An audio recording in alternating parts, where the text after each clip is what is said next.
down-to-earth tips and advice while doing our best to help you seasonally manage your garden and landscape. I'm Joanne Shaw, owner of Down to Earth Landscape Design, and with me is my co-host and co-author, Matthew Dressing. Hello, everyone, and thank you for joining us. I'm Matthew Dressing, owner of Natural Affinity Garden Design. As landscape designers and gardeners, we believe it's important and possible to have great gardens which are sustainable and low maintenance, and we want to help you make it happen. That's right. Hello, everyone. We are back after a short break. We are excited to talk all about August in the garden. What are you looking forward to this August? We'd love to hear from you. Visit our Down the Garden Path Facebook group to share your pictures or ask us questions about your August garden. And if you have show ideas, Facebook is the perfect place to write as well. Hi, Matt. Joanne, hello. Welcome back. Yes, we've taken a little break. As everybody knows, Reality Radio 101.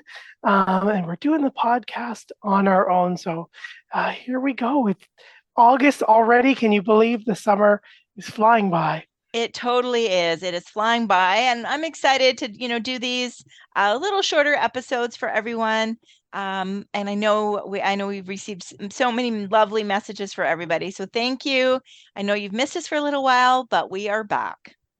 That's right. And if you're listening now at home or in the car, we'd still love to hear from you. As Joanne said, you know what? You can always visit our Facebook group at Down the Garden Path Podcast is our handle there. Share us pictures. Tell us what you're doing this August in your garden.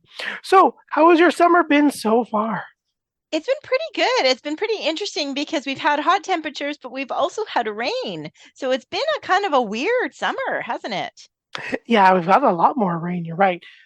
From compared to previous years, which is really nice. I always love that little break and the cool Yes. off from the rain. And Yeah. I'm sure we've all noticed. We were just talking about before the show as well.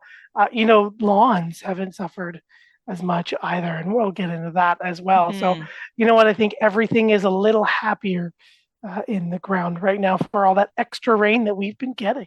That's right. And I have to say, I'm starting to feel that because I work outside so much, that I'm not even really feeling the heat. I think as long as my inside, like when I'm inside and sleeping and working and eating, it's cool. I'm not finding like the news was all last week about how hot it was and stuff, and I really didn't feel it. Like I think it's almost like they have nothing else to talk about, so they're just talking about the heat. Just like in the winter, they talk about the snow or whatever, right?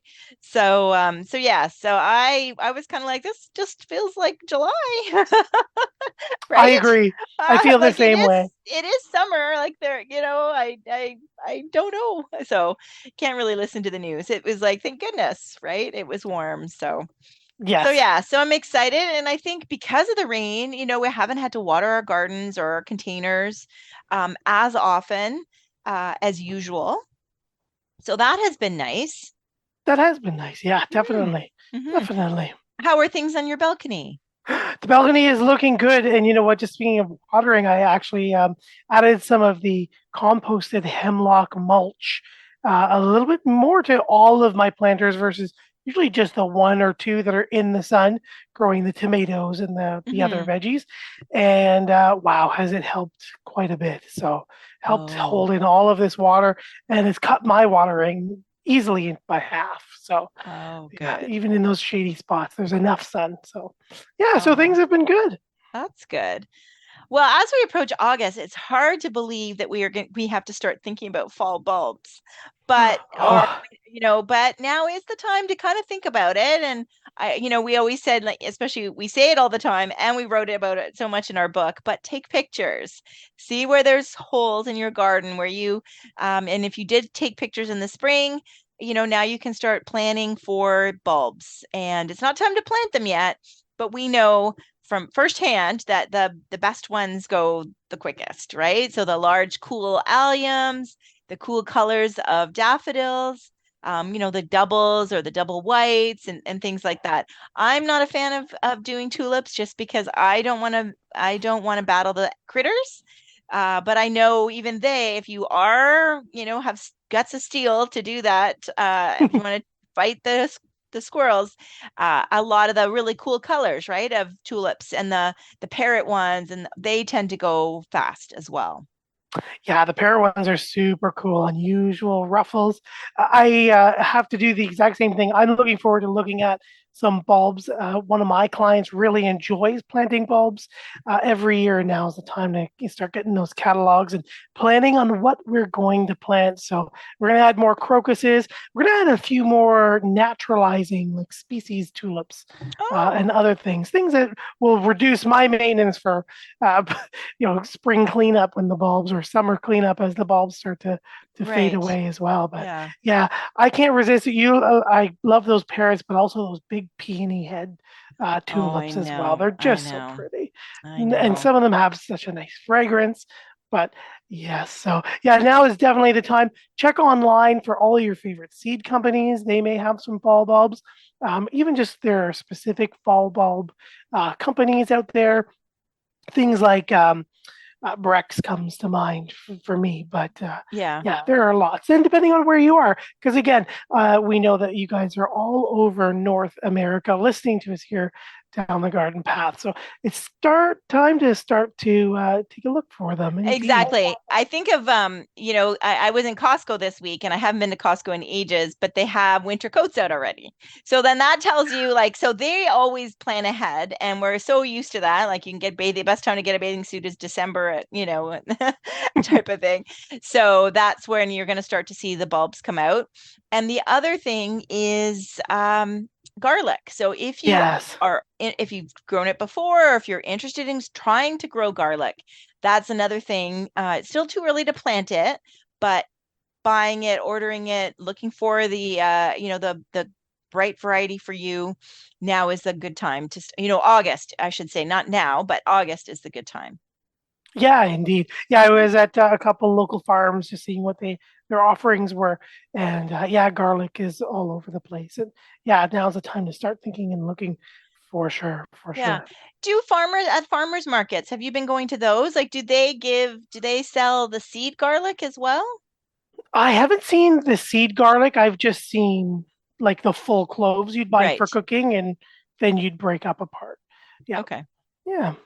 Yeah. So yeah, so they've had some, and I usually see just kind of the common, like I'll see just the common white garlic, or Hmm. like an elephant garlic, or sometimes things like a Russian red or a Mexican purple Hmm. type. But yeah, yeah. Yeah. So I like the striped purple ones, see that little oomph of flavor. But yeah. Oh, that's good. Well, I don't know if you caught or if our listeners caught my little exchange with our friend Julia, Mm. because I've been struggling with trying to grow garlic and I really wanted to grow it within my garden because I don't have a dedicated space for it and I've not been successful. So I dug up when I harvested this year, I was like, I sent her a message and a video of my sad little bulbs and I'm like, what am I doing wrong?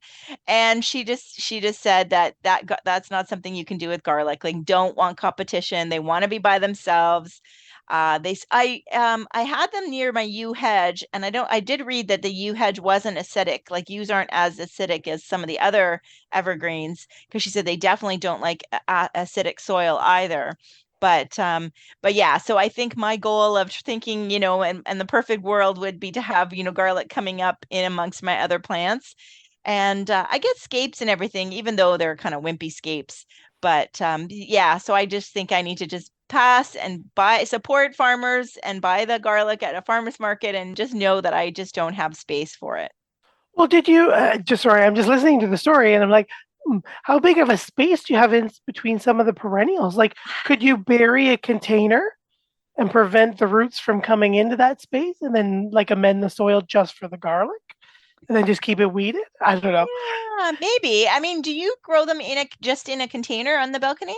And that was what made me think of it too, was because I'm all container growing, right? Is yeah, Mm-hmm. I try to grow them in my large nursery pots.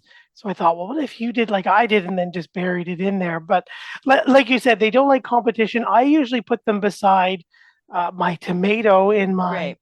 thing, and Mm-hmm. I find that they do, the ones that are closest to the tomato do grow a little smaller than the others because of the competition. So yeah, Yes. yeah, I Yeah. do. And then again, because you're going to plant the garlic now in the fall to overwinter, me having them in a container as well, I do lose a percentage Yeah. of them. Unfortunately, higher than I'd like. So yeah, so maybe if you're experimenting with yours, maybe I'll experiment and try to overwinter them in their own container in a different way, Hmm. outside or in the fridge or something like that. Who Yeah, knows? yeah.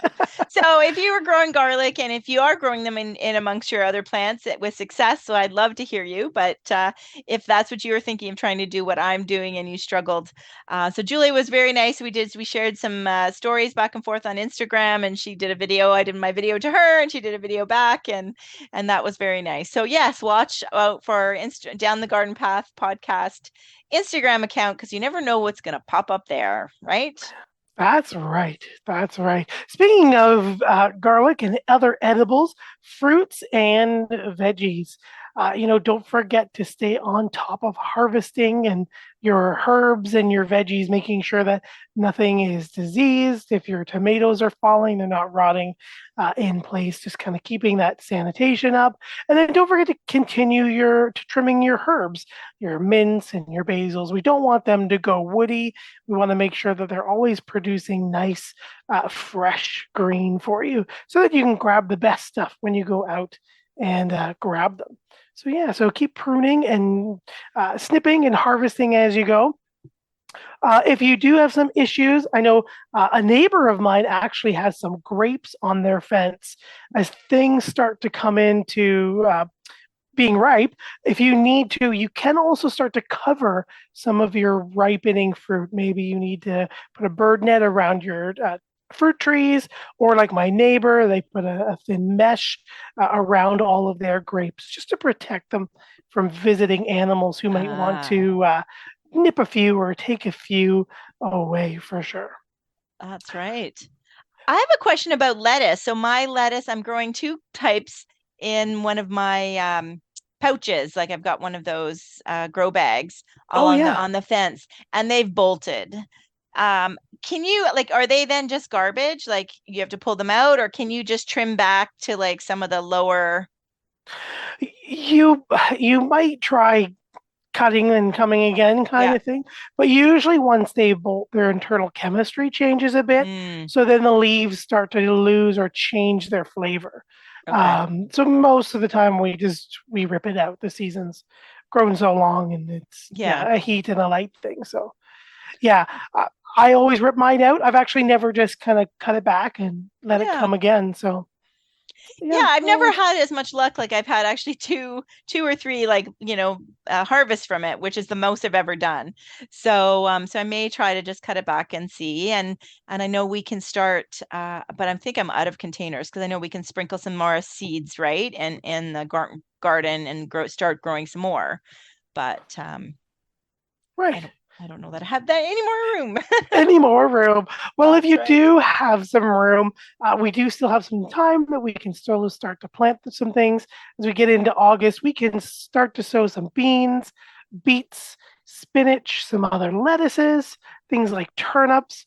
We can always start planting a few of these things just to get our nice fall harvest. So even though you're harvesting and removing some things, we can still prepare, start to get a few other beans and beets and some root crops getting to get them growing. We're past the time for potatoes, but you could do as well maybe some carrots to put down and get a fall harvest. So even though if you are running out of room or you've harvested some and you do have some little bit of room left, we still have some things that we can plant. So don't give up just yet. I might actually go out and I bought a sugar beet, an albino sugar beet.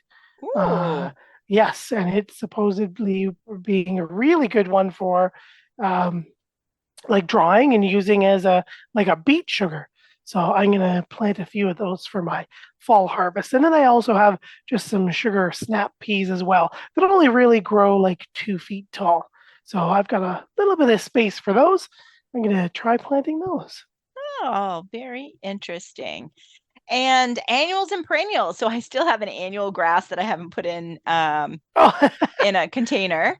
And I discovered I couldn't figure out why my Gora was not really performing. Like I had long stems, but no flowers, and I couldn't figure out what was going on. And I ended up walking between the two pots that kind of because they have gotten long that you're anyway, long story short is I had aphids. So then I brought the aphids oh, into the house because I'm sitting at my desk and I'm like, oh my God, what are those green things? And I'm like, so I think when I brushed up against the long stems of my Gora, more whirling butterflies, some people know it as, I realized they were covered in aphids. So the aphids have eaten all my flowers. So I think I'm going to cut it back. I haven't decided yet. Just oh. hoping that it will rebloom for me. But yeah, so now is the time to spend a bit of attention, right, to your annuals, do some deadheading. Um, Maybe hit your annuals with your containers with some fertilizer if they're starting to look a little sad after the rain, because I think that's been challenging, right?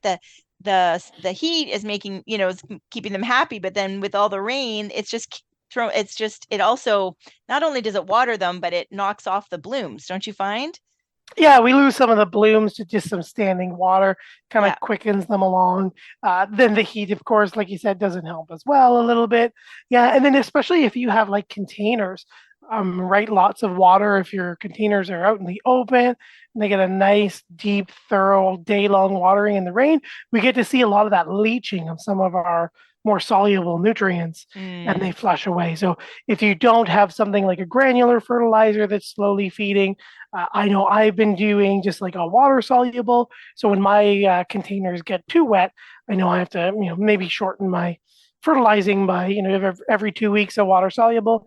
I might do it every 10 days if we get a few good rainy days in there just to make sure they're constantly fed. But yeah, okay. definitely keep them deadheading, keep them nice and fed. We can do that every 2 weeks all the way up until about Thanksgiving, or Mhm. whenever you rip out your annuals. That's Uh, right. yeah, When you're for ready to sure. be done with it. And if you have some perennials in your garden, not to forget about the perennials, things like your salvias and your penstemons. Although I know salvias will rebloom if we deadhead, will the penstemons do that as well? I have seen them lightly rebloom. Like I've taken off Yeah. their main stalks, and then like the salvia, there's a couple like axillary ones on the side, Yes. but Okay. but they never get as big as Hmm. the other ones, as your The other main ones. flush. Yeah. Yeah. Yeah. And my catmint, I do some pruning of that too because the flowers do kind of fade a little bit. Yes. So catmint's another one that you can do some deadheading and kind of encourage new growth. Lavender, I've wondered about that too, about whether you can get a second flush of lavender. I've never the one client I've never grown lavender here because I don't have Okay. a sun for it, and I choose other things to take up its space, like food. Yes. Uh, but the ones that I've maintained at clients, I've deadheaded them a little bit, and I've seen like maybe one or two, but like Mm, I've never seen like a rejuvenation pruning. So like right. hack it to 8 inches and it reflushes. So Yeah. that I'd have to say I honestly don't 100% know. Hmm. But I may try, Matt. Why don't I there you try? go. Okay. We'll try and we'll report to you on our next episode. We will. We will. We'll We're see on if I do it Facebook. at the beginning of August, and maybe I'll see something at the beginning of September for There our you September in the Garden episode. go. As you were saying too, aphids and other diseases, don't forget to take a look around. I know right now our peony foliage starts to look really rough with our powdery mildew. So powdery mildew is that white film that starts to take up over our leaves on our peonies. You'll also see it at this time of year on other things like your bee balm, your phlox, some of the larger maples like your Norway maples will start to blush with that little white powder. So we can cut back our peonies, we can cut back or remove any of that foliage that might have some of that powdery mildew on there as well. But right now, I mean, we've also got spider mites. You were saying you have aphids in your Hmm. whirling butterflies. I know I've got some aphids on some celosia when that's a pain to get rid of. And then we also are starting to see our Japanese beetles. We're in peak season of Hmm. gathered clumps of Japanese beetles So remember, collecting those in traps, they do work. They don't bring in every single one within a kilometer or more. As long as you only buy one trap. I mean, that's the thing. There's so much Yes, misinformation online about that. But yes, more is not better correct. in that case, because that's when it does, then you're amped up the pheromone, and that's where you are getting your neighbors' bugs. So if you are, just follow the directions. They have the square meters and the square feet on there. You're only, but you do want to move the bag, not, or the trap, not right beside the plants that they're eating. You want to move it somewhere else Yes. in your yard. You don't need one for the front yard and one for the backyard. You just need one.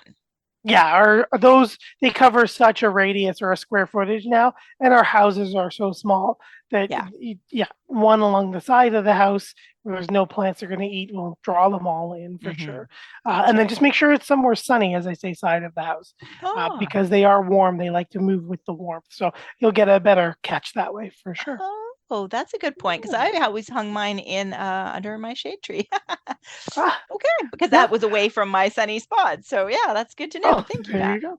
Mm-hmm.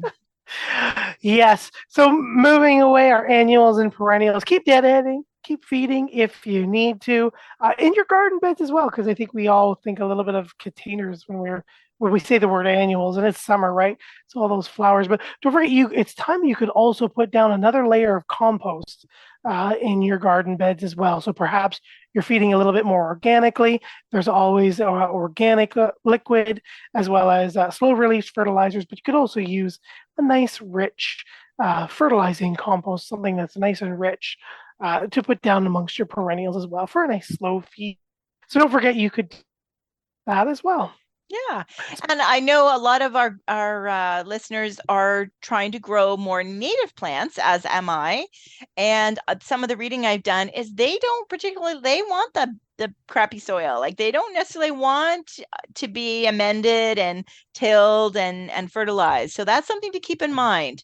Yeah. And I know they're slow to get going. I know my pale purple coneflowers that I planted this year are not doing anything. I don't think I'm going to get a flower from them at all this year. So they can be pretty slow to kind of get established and to start blooming. So don't be throwing fertilizer or any extra babying at them. They are the ones that need the tough love. Yeah, no, excellent point. Native plants like it a little rougher here around the space or in their soil. So you Hmm. don't have to overdo them with fertilizer. It's not going to cause them to suddenly send up flowers or double in size or anything like that. Right. They do enjoy that little bit of a rougher condition for sure. Excellent. Yeah, And the other thing we were talking about a little bit before the show was because of the rain, our lawns are looking pretty good, aren't they? they are. Yeah, I haven't seen many go dormant yet at all because of Hmm. we all grow our cool season grasses, or at least we do here in the GTA of Canada or Ontario, wherever we are. Where are we? I don't Yeah. know. But here in the Greater Toronto area and most of Canada, we have our cooler season grasses. So as the heat ramps up, we start to see our grasses start to go to sleep. But again, like you said, we've had that nice rain, so it's stayed nice and green and lush. So luckily, we've had a pretty green summer as far as lawns go, for sure. For So sure. far, anyway. So we'll see So what far. August brings. Yeah, we definitely see what August brings. I do know August is going to bring weeds. Hmm. So that's the time to really keep an eye before they get ahead of you. Things like crabgrass. You can, it's the thick bladed grass within your grass, the weed, and you want to get them as early as possible, especially after it's just rained. They'll be much easier to pull out before they go to seed. So if you can pull them out before they spread seed, that seed gets spread, will is what grows next year. So that's something to think about. I know it's hard when they grow like on the edge of the driveway or along the outside of the curb, where the asphalt meets the curb along, that's tricky. And when your neighbors have it, like even if you're taking care of your stuff, you're going to get your neighbors' Yeah. weeds. So weeds can be tricky, but you do want to try and it's not the end of the world though. But you do want to try and stay on top of it. And there was the other one, the yellow flowered one we were talking about. That seems to be. I was admiring. I can distinctly remember admiring it last year in public lawns, like of that yellow. Like, oh, what is this yellow flower that's kind of in the lawns that's been blooming since like forever. And now I'm finding it in my own lawn, Matt. So, and you said it was Ah. called, remind me what it was called? Yeah, it's bird's foot trefoil or trefoil, Trefoil. So Ah, yeah, I admire it as well. It's quite beautiful. But yeah, it's a little bit of everywhere and can be kind of invasive. And if left to do its own thing, like you said, it yes. kind of just spreads out and latches onto some lawns, so or into your Yes. spaces. So it is good if you can remove it, but it is pretty because it's very long blooming as well. It's been Yeah. blooming since like the end of June, and it's end of July and still growing strong. So Yeah. Yeah, yeah. definitely. So if you see that, you know it's not like a wildflower that's been graciously blown to you, or it is a weed. But It yeah, I is. mean, I struggle with, do I care if the lawn's weedy? Do I spend my time on lawns? Like it's just such a challenge, right? Yes, it is. One of the things we're going to be lucky not to have to maybe spend as much time on with our lawns is grubs with all of our lawns growing so green, at least here in the GTA. Our green, thick lawns that we're keeping nice and mowed. The Japanese beetles won't be able to lay as many eggs in Oh. spaces. So hopefully that'll help reflect some of those grubs. But we are getting into August. If you do have some open spaces in your lawn from perhaps past weed damage, we can start to put down some nematodes in Mhm. a couple weeks to start getting those eggs. And if you've got a lot of Japanese garden beetles now or have in through the end of July, you can start right away at the top of August to get those hatching eggs because they only take 2 weeks. So, Okay. yeah. Yeah, and if you're curious, we won't cover it in this episode of August in the Garden, but we have definitely check out our past shows. We've done several on nematodes, how they work, and how to best apply them. So yeah, so definitely check that out, and we've walked you through it several times over the last many years, right, Matt? You've got it. You've got it. So check us out on all your major or your favorite podcast providers down the garden path. And we've got you covered there. Not only on Mhm. that topic, but lots of past great gardening topics and conversations. That's right. And so when we go to like you to follow along almost in our book, for those of you who have purchased our book, and we Yeah. talk about August in the garden, there's not that much to do for deciduous trees and shrubs, is there? Because we've had rain, watering, everything should be fairly happy. Uh, Yeah. some pruning for shaping if you'd like. Yeah. And that's all I've been really doing, even at my clients' houses. Just pruning some of those spring shrubs, shaping, removing a little bit here and there, just to kind of keep them looking good. If maybe you did a good spring pruning, you've got some topiaries or a hedge, and you've got some sprigs jumping out. That's kind of your maintenance pruning. Don't hesitate to just go out and just re-square off that little branch or take out those little sprigs that are jumping and ruining your nice little lawn there. But yeah, outside or nice lawn, nice little hedge there. But outside of that, yeah, we're basically just kind of watching them and letting them doing their thing, keeping their shape, and just watching for again other insect pests and diseases that might be after them. For Hmm. sure, for sure. Um, well, I was going to say we mentioned the watering. Here in the GTA, we've had lots of water, so watering isn't too much of an issue. But if you do have your a little bit more drought where you are, not as much rain as we've been blessed with this year, don't forget you can use a deep water root feeder, sorry, a Ross root feeder to water nice and deeply beyond your lawn and give those bigger trees and shrubs and hedges or evergreens a nice boost or a nice drink of water just for them. So keep an eye on those. Water deeply if you need to, and where you need to.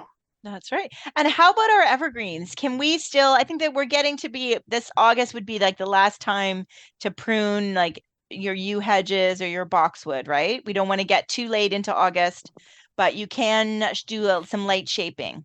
Yeah, and like I said, just very much more like that maintenance shaping, right? Like we've got a nice spiral boxwood, but maybe on the sunnier side, or you gave it a little bit of extra food or water, or fed it once or twice more this year. We get a few little sprigs. It just kind of take away that nice head shape or that nice topiary shape, giving it a very light shear. Again, just taking up some of those sprigs to return it to its original shape is all we really need to do.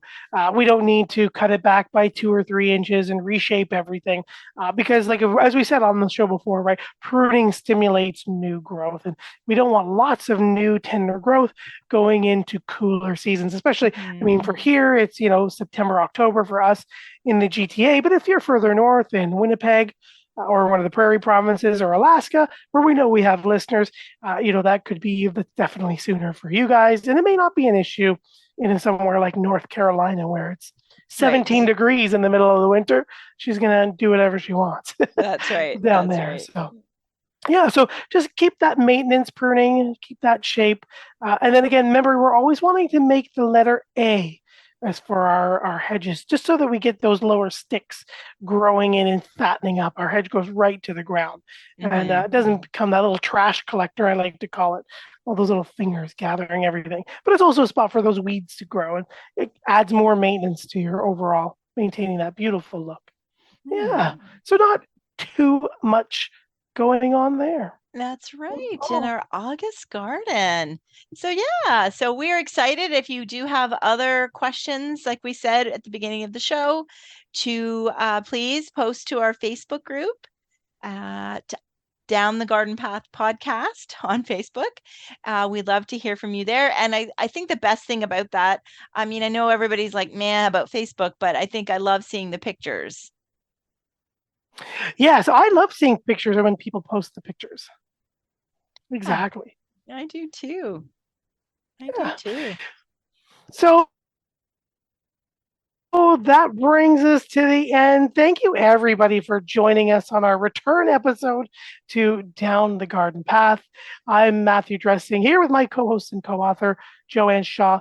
And Joanne and I enjoy hosting Down the Garden Path. We always have, bringing you interesting and relevant topics to help you achieve a great garden. We've learned, or we do learn right along with you from our research and from the wonderful guests that join us on the show. That's right. And don't forget, you can spend time with us down the garden path. Follow us on Instagram, Facebook, and YouTube at Down the Garden Path Podcast. You can also find us on your favorite podcast provider. And while you are there, please hit subscribe, the subscribe button, to be notified of new content. And please don't forget to like, share, and leave us a comment. We'd also love a review as well. That really will help our podcast, won't it? That's right. That's right. We love hearing from all of our listeners. Yes, you can. And you can always write to us at Down the Garden Path Podcast at hotmail.com or via our websites. You can find me at downtoearth.ca with the number 2. And Matt, you can find him at naturalaffinity.ca. That's right. Well, thanks again for everybody joining us. We'll see you next episode. That's right. Thanks for joining us down the garden path. Bye for now.